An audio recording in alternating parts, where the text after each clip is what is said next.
Hey everyone, and welcome back to the Flixist Movie Reviews and Review. We got a busy day today giving you quick snippets of all of the Flixist staff's thoughts of the movies in theater now. So stay tuned for all the reviews.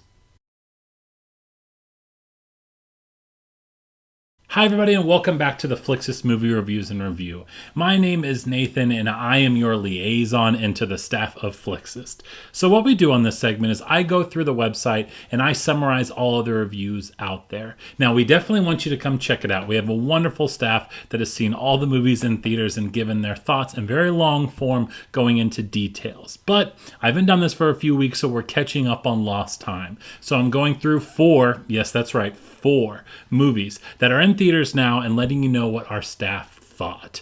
So, what are you going to see this week? It's the weekend before 4th of July. There's a little bit of something for everyone in here. Today we're reviewing Men in Black International, Toy Story 4, Yesterday, and Child's Play. So, yep, that's pretty much every spectrum on the movie scale that you could find. So, what did our staff think? We're going to start with Men in Black International. Yes, this movie's been out for a few weeks, but maybe you haven't decided if you're going to see it or not. Guess what? It's not supposed to be very good. Sam reviewed Men in Black International, and he said, like so many other franchise fourths, Men in Black International just gives the impression of fatigue, though it isn't solely due to its brand continuation. There's a lack of creativity in International with its vague save-the-world premise and one-note characters. He talks about how the action scenes are just boring and not exciting. He says the plot seems unnecessary, and at the end of the movie, it doesn't really give any reason for the film to exist. He says, I had hopes that International would once again surprise me, like Men in Black 3 did, and kick off a new chapter in the world of oversized aliens and dapper G-men. Instead, we got the B team. Or maybe we should just jump to the D team, he says.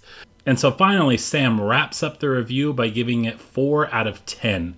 Yeah, not a fan. Not a fan of this movie at all. Next, we're going to go to Child's Play. Child's Play is going to be reviewed by, guess what? Me. Yes, I saw this movie, and it was so close. It was so close to being good. I really was excited about it. I loved horror films when I was growing up. I don't know why, because I was seeing Child's Play and Nightmare on Elm Street and Friday the 13th at an age that is embarrassing to my parents, way too early. But I think it's because I couldn't really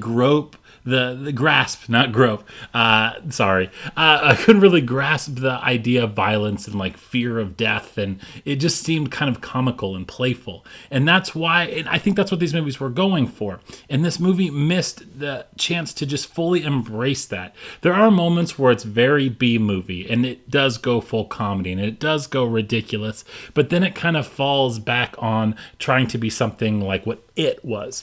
And It handles the tone really well of being something very serious and drama, because it covers a whole realm of fear. It's not just one. This is just a killer doll, and it's just a bit too much. It's just not.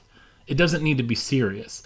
The cast is strong. I really liked Aubrey Plaza. Brian Tyree Henry is wonderful. The kid, Gabriel Bateman, is great. And Mark Hamill was just perfect casting as Chucky the doll. I loved the premise of them kind of playing into Alexa and the in-home app, the Siri, all of that. Kind of ties it in to make it necessary for why there's a remake. But at the end of the day, I wanted to be able to laugh. I wanted it to be ridiculous. There were moments in this movie where I laughed and I thought it was funny. But I feel like if they just went full camp, really embraced the ridiculousness of it, this movie could have been great. But it was better than it probably could have been. I'm going to give this film 6 out of 10. The next one is a movie you might have heard of, Toy Story 4. This was reviewed by Chris. Chris called this basically an existential nightmare for kids because it goes into some heavy, heavy stuff, and I loved it. He says the fourth film isn't as ambitious and bold as the 2010 Toy Story 3, but it didn't have to be.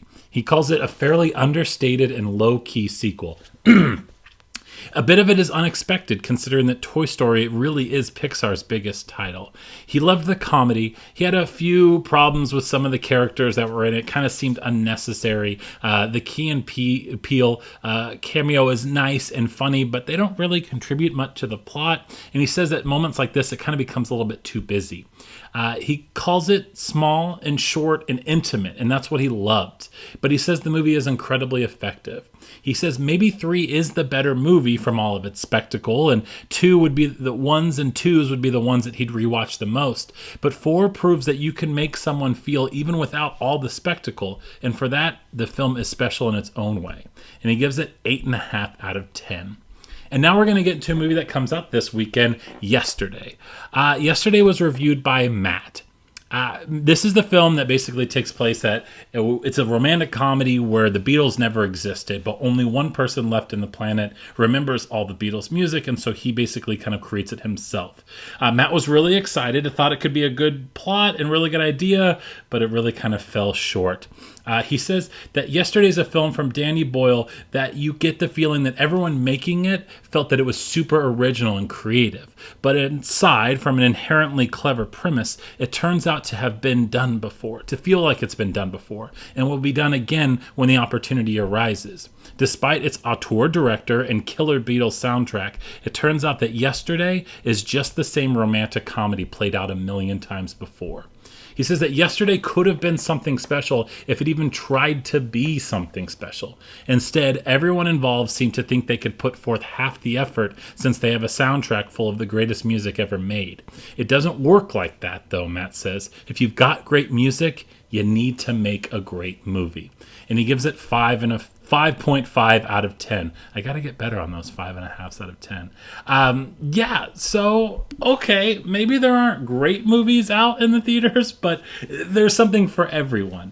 Toy Story 4 is great, and then Spider-Man's just around the corner. The review's out here, but I'm not going to talk about it yet. I'm going to go into more detail on it next week, so you make sure you check into this. But go to Flixist.com, read these reviews in full. We have an amazing writing staff. Enjoy them. And if you go to the movies, find something you love and have fun. I've been Nathan, and this has been the Flixist Movie Reviews in Review.